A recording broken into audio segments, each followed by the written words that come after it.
Alright, this is for the seated occiput with left rotation restriction. For the assessment, I'll start with the patient seated in a chair with the back. For the assessment part, I'll place my hand on top of the head, the index finger on the occiput, and then middle finger on posterior C1TP. I would rotate towards, feeling for any restrictions, and then I would move my middle finger to the anterior C1TP. Rotate away, feeling for any restrictions. For this, it would be a right rotated with left rotation restriction. So for the adjustment, I would place my indifferent hand over on the left side of the patient's head, and then with my PIP, make a mastoid plastic contact, and then I would have them laterally flex into my hand. I would step around, my left foot forward, laterally flex, and then right at end feel, my line drive would be P to A with my forearm and wrist in neutral.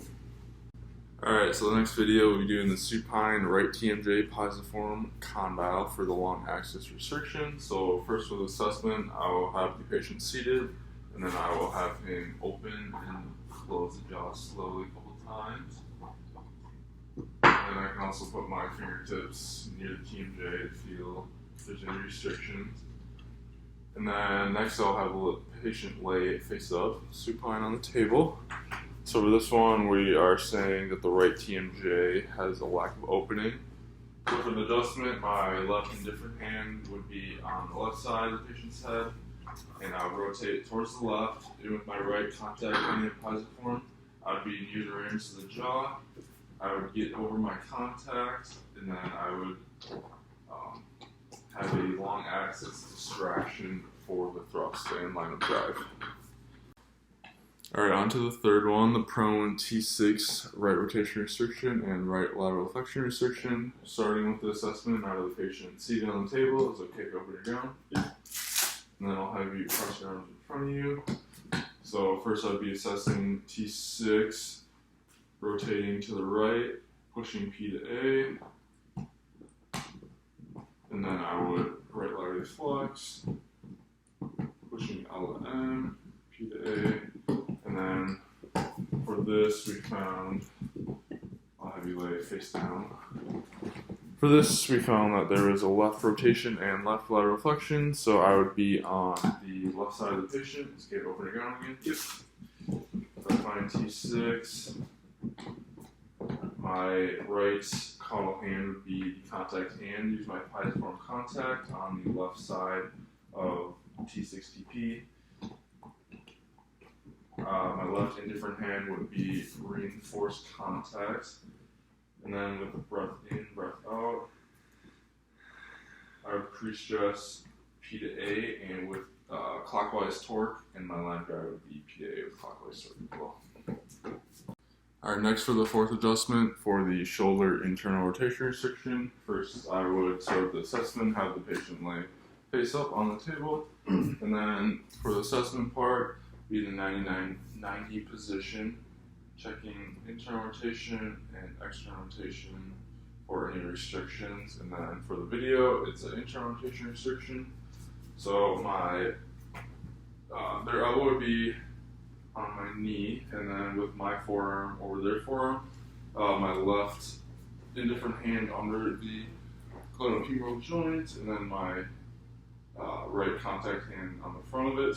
I would stress the shoulder into internal rotation, putting that stretch on it, and then at the end of 3 seconds I would put an impulse, and then I would do this around 2 or 3 times, and then at the end I could assess it again for internal rotation to see if there's any improvements made. Fifth adjustment for the seated right radial head P to A and pronation restriction. So I'll stand behind the patient. First, starting with assessment, I would hold the elbow with my left hand, and then with my right hand, move the arm into more pronation for any restriction. And then on the radial head, with my left thumb, I'll press P to A and A to P, feeling for any restrictions there as well. And then onto the adjustment, same contacts with my right hand on the wrist and left thumb on the radial head. So with this, I would be moving the patient's arm in more pronation, and then with my left thumb pushing P to A in one fluid motion, like that. Alright, on to number 6, the seated proximal and carpal row, flexion restriction on the right. So starting with the assessment, I'd have the patient seated, I was saying in front of the patient, I'd have their hand supine. First, I would start with the blocking the posterior aspect with my fingers, and then I would put the patient's wrist in flexion using my thumbs to feel for any restriction on the proximal row of carpals. And then for the adjustment, same thing, my posterior fingers on the posterior side blocking the distal row, and then with a covered thumb contact on wherever I found the restriction, I would have the patient lean away slightly with long axis, and then I would find the end feel and thrust A to P through my thumb contact. Okay, on to number 7, the TL junction adjustment. So to start, I have the patient seated, so cape up on your gown. Yep. With the assessment, I would, let's see this. I would have the patient flex forward. I would use a pincer contact over the TL junction, pressing P to A, I to S, and then I would have them extend back, pressing P to A, feeling for any restrictions, and then I would have the patient seated at the end of the table. And for this, we don't have a thoracic bore, but I would use one with the soft side down behind the patient to assist with the adjustment. Again, I'd have them cross their arms, okay, open the ground. And then I'd be standing on the same side with, it'd be ipsilateral contact. So I have them cross their arms, and then I would have them slowly move down, and then I would get over on the other side, and then my line of drive would be A to P. On to adjustment number 8 for the supine right hip internal rotation restriction. I'd have the patient be laying face up supine, starting with the assessment. I would place their distal leg in between my knees, and then I'd be internally rotating the hip and actually internally rotating for any restrictions.